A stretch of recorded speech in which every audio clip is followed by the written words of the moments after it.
Мә, сәлем, қалайсың? Жақсы, сәлем, өзің қалайсың? Менің балам қазір орысша сөйлей алады ғой. Бека, бір-екі ауыз сөз орысша айтшы. Здравствуйте, меня зовут Бека.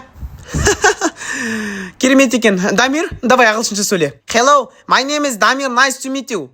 Ағылшынша дейсің ғой. Бека, давай гитара тартып жібер. Осы ма? Дамир, давай домбыра тартып шал.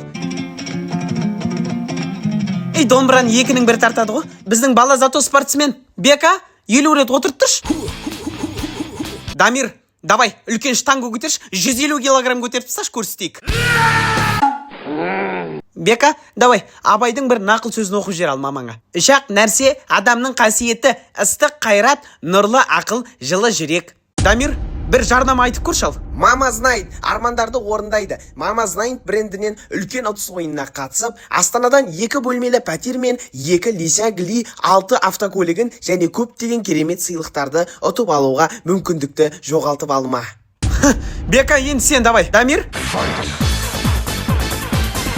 Мама, неге міндетті түрде жеңу керек па не? Дамир, давай екіміз достасайық. Давай, Бека. Балаларды бір-бірімен жарыстырмайық құрсын. Екеуі де дос қой. Екеуі де ойнасын, көрсін. Кеттік екіміз барып шай ішейік құрсын. Айтпақшы, менің күйеуімнің айлығы 1 миллион болды ғой.